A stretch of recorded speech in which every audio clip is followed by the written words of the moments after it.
Hello friends, welcome to ideal classes तसरार।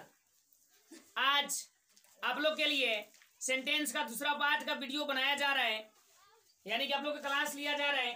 कल हम लोग पढ़े थे कि how many kinds of sentence, तो हम लोग पढ़े थे कि there are 4 kinds of sentence of, या फिर कह सकते हैं अकॉर्डिंग टू न्यू ग्रामर, यानी कि न्यू मॉडर्न ग्रामर के अकॉर्डिंग, यानी न्यू ग्रामर के अकॉर्डिंग सेंटेंस जो है 4 प्रकार के हैं। लेकिन हम लोग यह भी पढ़े थे कि there are 5 kinds of sentence according to old grammar, यानी ओल्ड ग्रामर के अनुसार हम लोग सेंटेंस 5 प्रकार के पढ़े थे।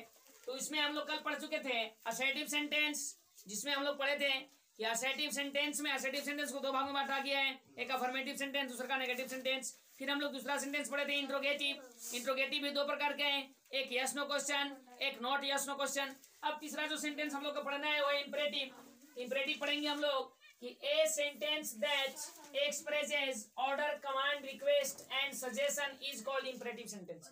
ध्यान से सुनिए आप लोग भी। ए सेंटेंस मैं बताया हूं, ए मतलब एक कह सकते हैं, कोई कह सकते हैं, या वह कह सकते हैं। तो यहाँ पे कहेंगे ए सेंटेंस है था वह सेंटेंस, दैट मतलब की भी होता है, जो भी होता है, ये करेक्टर है। तो वह सेंटेंस जो एक्सप्रेस करता है, समझ में आ रहा है? एक्सप्रेस मतलब बोध करता है, बोध यानी शो करता है। तो वह सेंटेंस जो बोध करता है, क्या चीज को बोध करता है? ऑर्डर को। समझ में आ रहा है? वह सेंटेंस जो ऑर्डर का बोध करता है, कमांड को बोध करता है, रिक्वेस्ट को बोध करता है एंड सजेशन यानी सलाह को बोध करता है, उस सेंटेंस को हम लोग क्या कहते हैं? Is called imperative sentence. अब ध्यान रखिए, ये ऑर्डर क्या है, कमांड क्या है, ऑर्डर क्या है, कमांड क्या है, और फिर है रिक्वेस्ट या फिर कह सकते हैं सजेशन। ये सब क्या है? तो ध्यान रखिए, आप लोग ऑर्डर जानते होंगे, अपने घर में अपने छोटे भाई को या किसी और को ऑर्डर देते होंगे कि 1 गिलास पानी लेकर के आओ, बोलते हैं मेरा किताब ला दो, मेरा पेन दो, मेरा फोन दो। ये सब चीज क्या है? हम लोग एक दूसरे को यानी अपने से जूनियर को क्या करते हैं? ऑर्डर देते हैं। साथ में कमांड है, कमांड का कब यूज होता है? तो कमांड जो है इसका यूज हम लोग करते हैं ज्यादातर परेड वगैरह में, ज्यादातर देखते होंगे नेवी या कोई भी चीज परेड होता है आर्मी वगैरह का, उसमें क्या दिया जाता है? कमांड होता है। ये एक बार कमांड करेगा जो भी चीज है कि परेड सावधान, या फिर परेड विश्राम, या बाएं मुड़ या दाहिने मुड़, या कभी भी जब उन लोग को दौड़ना रहता है तो कमांड दिया जाता है कि बोला रहेगा कि जो भी आपका ये चीज है रन स्टार्ट करना है, तो बोला रहेगा कि रन जो है कि स्टार्ट करो, दौड़ना स्टार्ट करो। या फिर कभी कभी जब युद्ध होना रहता है तो युद्ध के लिए कमांड दिया जाता है, बोला जाता है कि तुम फायर करो या फायर ना करो। ये सब चीज कमांड है। नेक्स्ट है रिक्वेस्ट। अब रिक्वेस्ट जो है, रिक्वेस्ट आप लोग जानते होंगे, रिक्वेस्ट करना मतलब अनुरोध करना, विनती करना। आप लोग अपने घर पे अपने मम्मी पापा से रिक्वेस्ट करते होंगे कि 10 रुपया पैसा दे दीजिए। सर से रिक्वेस्ट करते होंगे किसी भी चीज के लिए, समझ रहे हैं? या सर मुझे बाहर जाने दीजिए, ये क्या है? रिक्वेस्ट है। आगे सजेशन है। सजेशन जो आप लोग दोस्त को सजेशन देते होंगे, किसी भी दोस्त को कि तुम्हें जो है कि 2 घंटा नहीं, 2 घंटा में तुम यदि पढ़ने में कमजोर है तो उसको क्या आप लोग देते होंगे कि 3 घंटा तुम पढ़ो, 4 घंटा पढ़ो। जो स्टूडेंट्स आपका दौड़ने कमजोर होगा उसको बोलते होंगे कि तुम खूब दौड़ो, तुम डेली भोर में उठ करके दौड़ो, भोर में उठ करके पढ़ो। ये सब क्या देते हैं हम लोग? सजेशन। ठीक है। कुछ ऐसे है जो मरीज है, जो बीमार है, उसको भी हम लोग बोलते हैं कि तुम टाइम से दवा लो। ये सब क्या है? सजेशन। यानी वह सेंटेंस जो ऑर्डर को, कमांड को, रिक्वेस्ट को, सजेशन को दिखाता होगा, वह सेंटेंस जिसका बोध जो है, जिसका अर्थ जो है ऑर्डर, कमांड, रिक्वेस्ट या सजेशन निकलता होगा, उस सेंटेंस को हम लोग क्या कहेंगे? Imperative sentence. समझ में आया? जिस सेंटेंस से ऑर्डर, कमांड, रिक्वेस्ट और सजेशन का पता चलता है, उस सेंटेंस को क्या कहेंगे? इंपरेटिव सेंटेंस कहेंगे। समझ में आ रहा होगा? अब चलते हैं हम लोग इंपरेटिव सेंटेंस का स्ट्रक्चर। ऐसे तो हम लोग हिंदी में लिखा रहेगा तो लगभग जान लेंगे। यहाँ आओ, वहां जाओ, दरवाजा बंद करो, दरवाजा मत बंद करो, तुम खूब दौड़ो, तुम खूब पढ़ो। ये सब क्या है? ये सब में से आएगा। समझ में आ रहा है? अब इसका हम लोग जो है आगे स्ट्रक्चर पढ़ेंगे कि स्ट्रक्चर किस प्रकार से होता है। तो ध्यान रखिए, कोई भी इंपरेटिव सेंटेंस का स्ट्रक्चर होता है सबसे पहले V1, उसके बाद कह सकते हैं ऑब्जेक्ट। ध्यान रखिए V1 प्लस ऑब्जेक्ट। अब बात रहेगा कि क्या सर इसमें सब्जेक्ट नहीं होता है, जैसे V1 प्लस ऑब्जेक्ट में देख लीजिए पहले एकदम आसान, हम लोग बोलते हैं ना यहाँ आओ, यहाँ आओ, ये हिंदी का सेंटेंस लिखे। हिंदी का सेंटेंस कैसे बनता है, पहले यहाँ है यानी ये क्या हो गया ऑब्जेक्ट, आओ यानी आना, ये क्या हो गया वर्ब। तो हिंदी में हम लोग पहले किसको लिखते हैं ऑब्जेक्ट को, और बाद में किसको लिखते हैं वर्ब को। लेकिन इंग्लिश में ऐसा नहीं होता है, इंग्लिश में पहले क्या लिखना है वर्ब। ये स्ट्रक्चर है इंपरेटिव सेंटेंस का, समझ गए। V1 उसके बाद ऑब्जेक्ट, तो पहले वर्ब को लिखेंगे हम लोग, क्या लिखें वर्ब है ना, आओ यानी आना, आओ मतलब आना, तो आना का इंग्लिश का होगा कम। आगे यहाँ है तो यहाँ का इंग्लिश बाद में लिखेंगे, यहाँ का इंग्लिश का होता है हेयर, कम हेयर, समझ में आ रहा है। ये क्या हो गया इंपरेटिव सेंटेंस। अगर जाना है तब कि वहां जाओ, वहां जाओ, इसमें देखो वहां क्या हो गया, वहां ऑब्जेक्ट, जाओ क्या हो गया वर्ब यानी जाना है ना। अब इसको बनाएंगे तो कैसे बनाएंगे, पहले वर्ब को जाओ यानी जाना, जाना का इंग्लिश गो, और वहां का इंग्लिश देयर। क्या हो गया, इंग्लिश बोलेंगे किसी को जो वहां जाओ तो क्या बोलेंगे गो देयर। इसको और नजदीक लिख दे रहा हूं, है ना, गो देयर। समझ में आ गया बात। इस प्रकार से इस स्ट्रक्चर को आगे देखिए, मैं क्या इसमें थोड़ा सा बताना चाह रहा हूँ, और भी सर एग्जाम्पल लिखवाऊंगा बहुत सारा। अब जो है इसमें हम लोग क्या लिखेंगे, तो सर इसमें सिर्फ वर्ब और ऑब्जेक्ट क्यों नहीं होता है। इंग्लिश में चाहे कोई में सब्जेक्ट तो होना चाहिए ना, हम लोग किसी ना किसी को तो बोलेंगे ना कि वहां जाओ, सब्जेक्ट होना चाहिए नहीं होना चाहिए। का इंपरेटिव सेंटेंस में सब्जेक्ट नहीं होता है, सब्जेक्ट इंपरेटिव सेंटेंस में होता है, subject plus V1 plus other word यानी ऑब्जेक्ट। लेकिन ये जो सब्जेक्ट है हमेशा ये हाइड रहता है, कौन सी रहता है हाइड मतलब छिपा हुआ। सब्जेक्ट जब भी रहेगा यहाँ पे तो क्या रहता है हाइड। वो भी हाइड क्यों रहता है, उसका रीजन है क्योंकि यहाँ पे जो भी होगा ओनली एक ही सब्जेक्ट होता है, बाकी एक के अलावा दूसरा कोई सब्जेक्ट, तो कौन सा सब्जेक्ट है समझ में आ रहा है ना। ये क्या है, यू क्या है सब्जेक्ट है, कौन सा सेंटेंस का इंपरेटिव सेंटेंस का। यदि कहीं सवाल में पूछ दे, एग्जाम में पूछ दे कि इंपरेटिव सेंटेंस में सब्जेक्ट होता है तो कौन सा सब्जेक्ट होता है, तो ओनली एक ही सब्जेक्ट है यू। जैसे हम लोग बोलते हैं ना अपने सामने, कब बोलेंगे कि यहाँ आओ, किसको बोलते हैं अपने सामने वाले को, सामने वाला ना बोलते हैं यहाँ आओ, तो मतलब हम लोग कह सकते हैं कि तुम यहाँ आओ, किसको बोले हम लोग सामने वाला किया। कभी ऐसे बोल के देखिए तो कि वह यहाँ आओ, सही लग रहा है नहीं, क्या बोलते हैं तुम यहाँ, खिड़की बंद करो, किसको बोलते हैं अपने से सामने वाला को जो भी होगा कि तुम खिड़की बंद करो।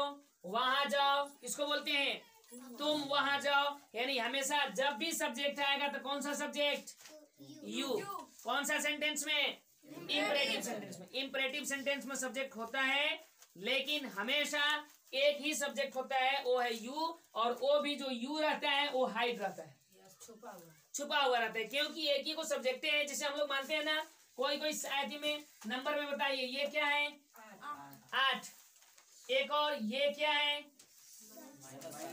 इसको सिर्फ 7 कह देता अब गलती हो जाएगा, क्यों, क्योंकि इसके साथ लगाना होगा हमको -7, तो इसके साथ क्यों नहीं बोले, इसमें कोई चिन्ह है कि नहीं है तो फिर क्यों नहीं बोले कि +8, क्योंकि यहाँ का जो प्लस है ये क्या हुआ है, यह भी हाइड है, यानी ये जो प्लस का साइन है ये छिपा हुआ रहता है, इसको प्लस बोलने की जरूरत नहीं।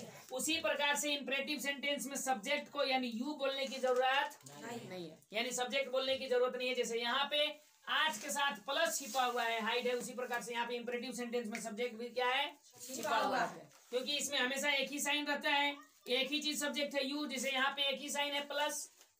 समझ में आया कि नहीं आया, तो यहाँ पे सब्जेक्ट क्या है छिपा हुआ है इंपरेटिव सेंटेंस। समझ में आया आप लोग को। चलिए अब आगे चलते हैं, आगे हम लोग स्ट्रक्चर पर कि टोटल कितना स्ट्रक्चर इसको लिख लिए ना आप लोग। तो ध्यान रखिए इसका टोटल कै को स्ट्रक्चर है इंपरेटिव सेंटेंस का, जितना भी इंपरेटिव सेंटेंस का स्ट्रक्चर होता है लगभग मैं प्रयास करूंगा सभी स्ट्रक्चर को मैं बताऊं। अब ध्यान रखिए ये हो गया ना, पहला स्ट्रक्चर ये था, पहला स्ट्रक्चर V1 प्लस ऑब्जेक्ट, समझ में आया। वहां जाओ क्या बोलेंगे वहां जाओ। पहले जाना का इंग्लिश, वहां जाओ। क्या इंग्लिश बोले? जाओ के अंग्रेजी पहले, जाना जानते हैं ना आप लोग? गो देयर, यहाँ आओ। क्या बोलते हैं? यहाँ आओ। अब हिंदी नहीं लिख रहा हूँ ना, ओनली इंग्लिश लिख दे रहा हूँ इसके बाद से। यहाँ आओ, क्या बोले इसको? आओ के इंग्लिश कम, यहाँ का इंग्लिश हियर। अब बोल दो कि यहाँ ध्यान दो, यहाँ ध्यान दो, तो क्या बोलेंगे? ध्यान देना को होता है फोकस, और यहाँ का इंग्लिश हियर। Focus here. इसे लिखो, क्या कर सकते हैं? Right it. समझ में आ रहा है? ध्यान से सुनो, क्या कहें? ध्यान से सुनो, क्या कर सकते हैं? लिसन केयरफुली, केयरफुली, ध्यान से सुनो या सावधानी पूर्वक सुनो कर सकते हैं। समझ में आ रहा है? वहां देखो, क्लास में है ना, वहां देखो नहीं, यहाँ देखो। यहाँ देखो, क्या कर सकते हैं? लुक हियर, यहाँ देखो। समझ में आ रहा है कि नहीं आ रहा है? राम को बता दो, क्या कर सकते हैं? Inform Ram, inform Ram. अच्छा सोचो, क्या कर सकते हैं? अच्छा सोचो, थिंक गुड कर सकते हैं, दिक्कत उसमें नहीं है। समझ में आया कि नहीं आया? दरवाजा बंद करो, क्या कर सकते हैं? क्लोज द, बल्ब को बंद करो। वहां क्लोज नहीं, वहां पे स्विच ऑफ या ऑफ या टर्न ऑफ कर सकते हैं। समझ में आ रहा है? पंखा को चालू करो। समझ में आ रहा है? पोछा लगा दो। समझ में आ रहा है? ये सब इस प्रकार से है। अब ध्यान रखिए, ये क्या हो गया? एक स्ट्रक्चर है किसका? इंपरेटिव सेंटेंस का। समझ में आया कि नहीं आया? इस प्रकार के जितना भी सेंटेंस है सबको बना सकते हैं। पहले किसको लिखेंगे? V1। V1 जानते हैं ना आप लोग, लिखवाया गया है ना? तो V1 लिखवाया गया है, तो टोटल सबसे पहले वर्ब का मेन वर्ब लिखना है। जिसे अंग्रेजी पढ़ो, क्या कहेंगे? Read English. समझ में आ रहा है? हिंदी बोलो,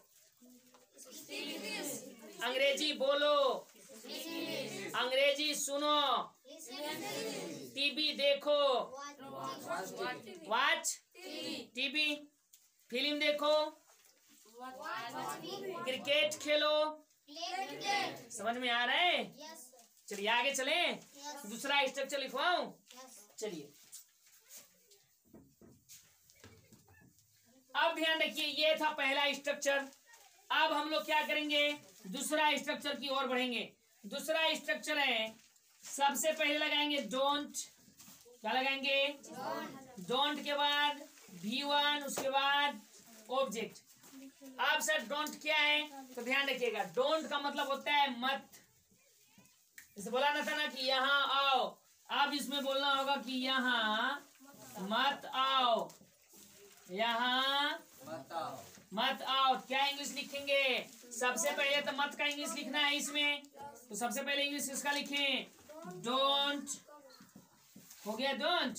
आगे फिर वही V1 प्लस ऑब्जेक्ट है, डोंट कम हियर, यहाँ मत आओ। समझ में आ रहा है? वहां मत जाओ, क्या कहेंगे? Don't go there. समझ में आ रहा है?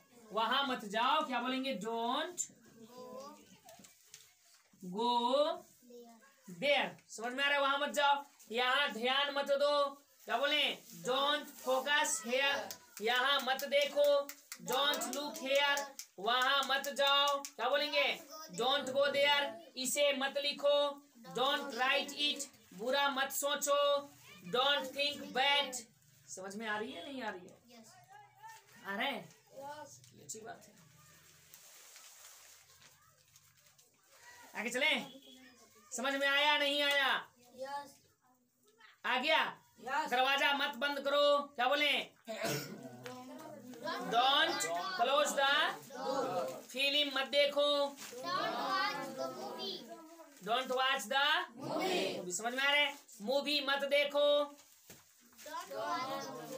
अच्छा वो पूछ दिया था। क्रिकेट मत खेलो,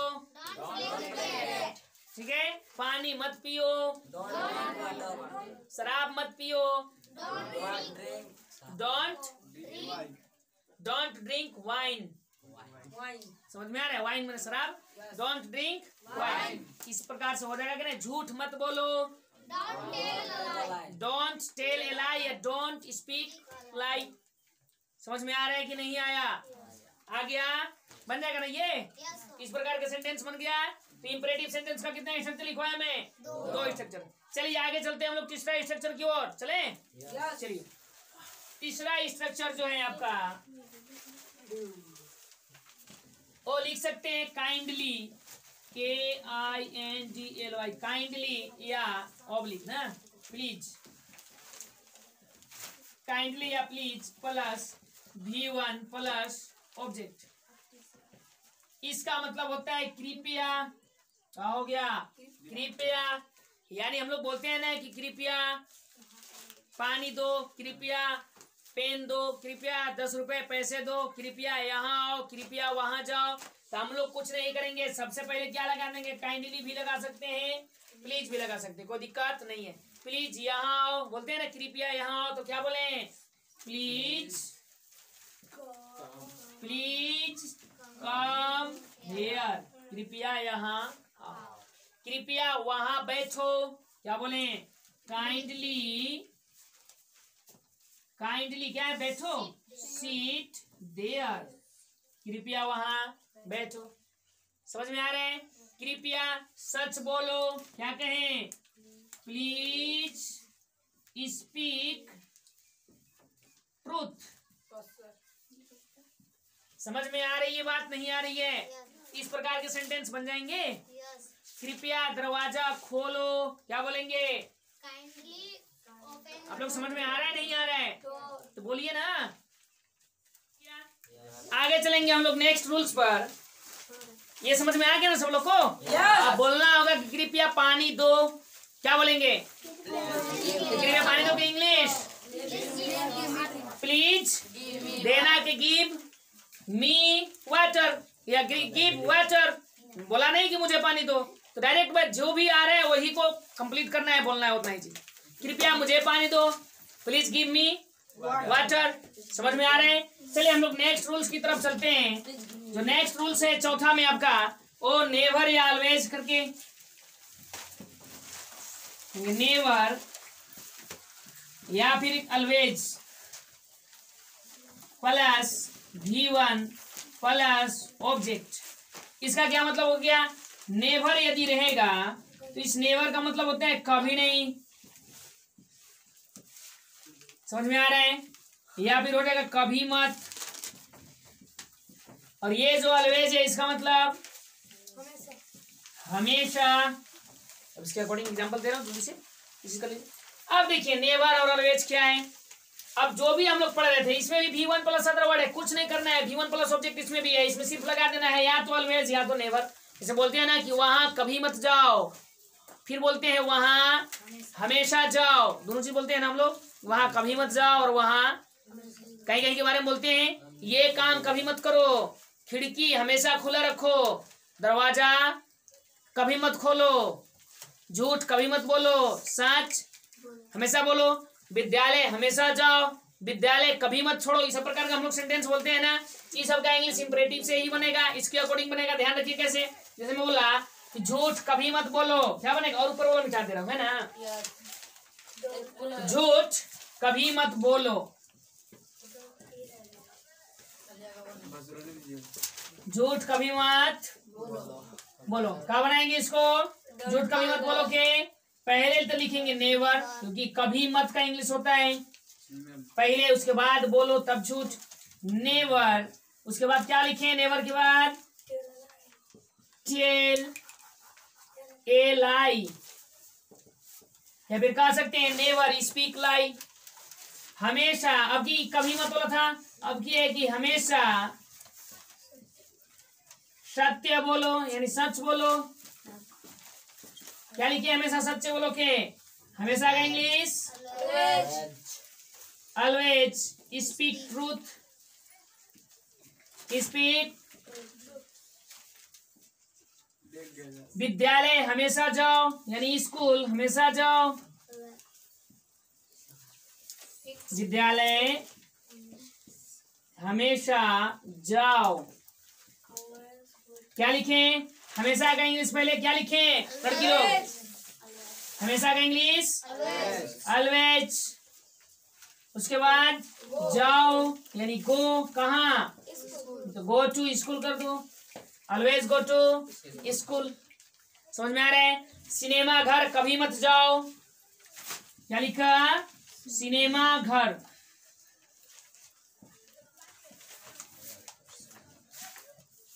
कभी मत जाओ। तो सिनेमा घर कभी मत जाओ की इंग्लिश क्या होगा? सबसे पहले किसका इंग्लिश लिखें? सबसे पहले किसका इंग्लिश? कभी मत। तो कभी मत का इंग्लिश क्या होगा? नेवर। नेवर के बाद जाओ, नेवर गो टू कहाँ? Cinema hall. अंडरस्टैंड? समझ में आया? इसको कैसे कैसे बनाएंगे? ऑलवेज नेवर का यूज कैसे करेंगे इंपरेटिव सेंटेंस में? समझ में आ रहा है लड़की लोग? पक्का? आगे चले बेटा। इसको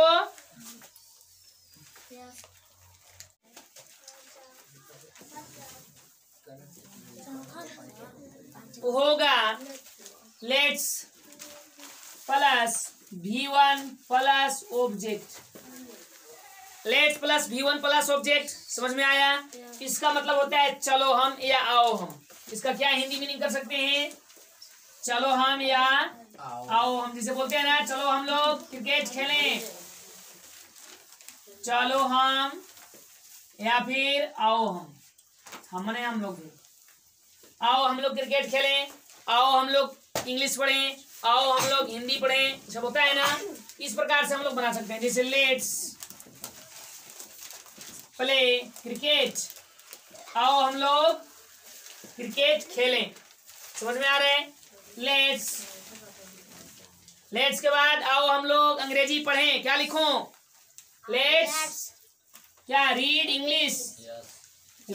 लेट्स रीड इंग्लिश। और क्या कर सकते हैं? लेट्स आओ हम लोग इंग्लिश बोलें। Let's speak English. आओ हम लोग दौड़ें। क्या कहें? Let's run. समझ में आ रहा है या नहीं आ रहा है? बन जाएगा इस प्रकार से।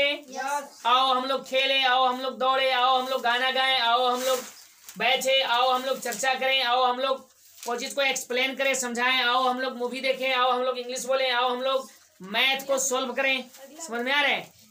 इस प्रकार का जो सवाल आएगा क्या बनाएंगे? V1 प्लस ऑब्जेक्ट में क्या जोड़ देना है? लेट्स को जोड़ देना है। बस हो गया। इधर देखिए, play cricket, read English, speak English, run. समझ में आ रहा है? आओ हम लोग वहां चले। क्या बनाए? आओ हम लोग वहां चले। Let's go there. आओ हम लोग यहाँ आए। लेट्स। समझ में आ रही है बात? नहीं आ रही है? आगे चले। चलिए, आप लोग को समझ में आया लड़की लोग? लड़की लोग को इसलिए स्पेशल पूछता हूँ, ये साइंस में साबित किया गया है कि लड़की लोग का माइंड कम होता है। समझ में आ रहा है? लोग एतराज नहीं है? चलो, मान भी नहीं सकते हैं क्या चीज? अच्छा, इन लोग के अपने एतराज मानने के लिए कैसे एतराज कैसे नहीं है? दोबारा बोल ही नहीं सकते कि नहीं समझ में आया। चलिए छठा। अच्छा, बोल ही नहीं सकते हैं? बोल के दिखा देता कि नहीं समझ में आया है। चलिए, आवाज नहीं। आप ध्यान रखिए।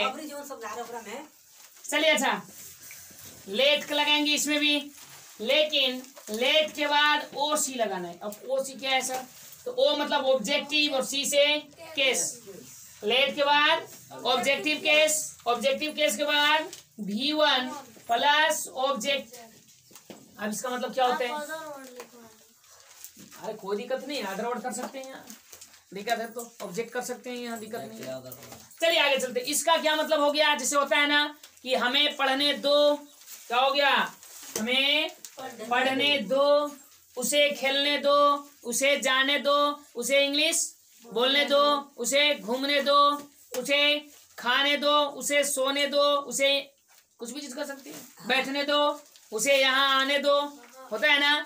इस प्रकार से हम लोग क्या बनाएंगे? फिर तो क्या चीज उसे के लिए क्या लगाना है, सबसे पहले लेट लगाएंगे। अब बोलना है कि मुझे पढ़ने दो, तो क्या लगाएं, लेट मी स्टडी कर सकते हैं, रीड कर सकते हैं। Let me study, let me read. मुझे क्रिकेट या उसे या तुम्हें या उसे कर लीजिए, उसे क्रिकेट खेलने दो, क्या बना है, let him play cricket, let him play cricket. उसे वहां जाने दो, क्या बनाएंगे उसे के, लेट हिम वहां के गो देयर। समझ में आ रहा है कि नहीं आ रहा है, आ रहा है। राम को जाने दो, क्या बनाए, लेट। तो राम का ऑब्जेक्टिव क्या होगा, तो राम ही होगा। लेट राम जाने दो तो है, लेट राम गो।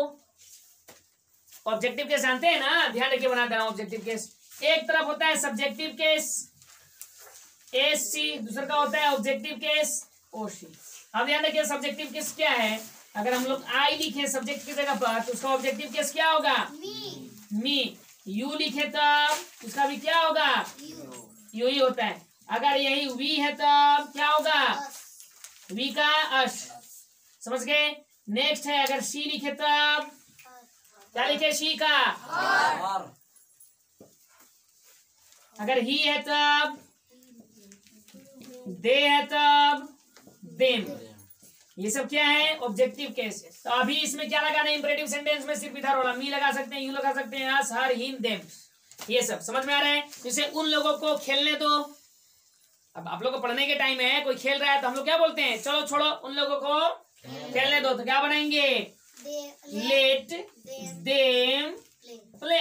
उन लोगों को खेलने दो, उन लोगों को फुटबॉल खेलने दो, उन लोगों को गाना गाने दो, उन लोगों को डांस करने दो। ये इस प्रकार से बनेगा।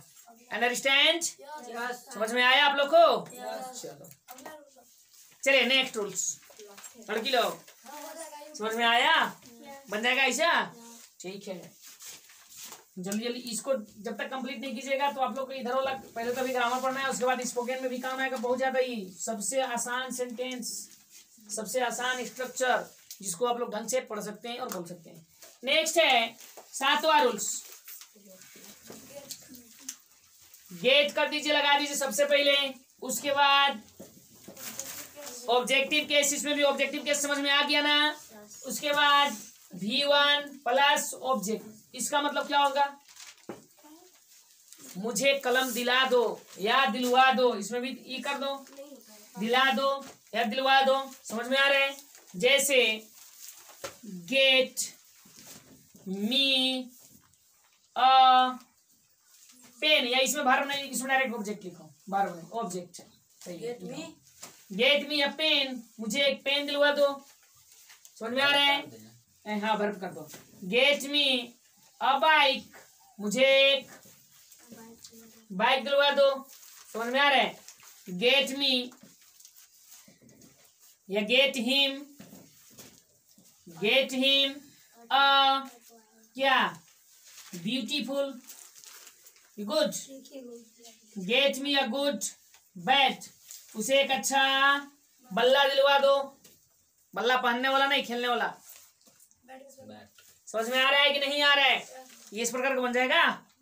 उसे खाना दिलवा दो, उसे पानी दिलवा दो।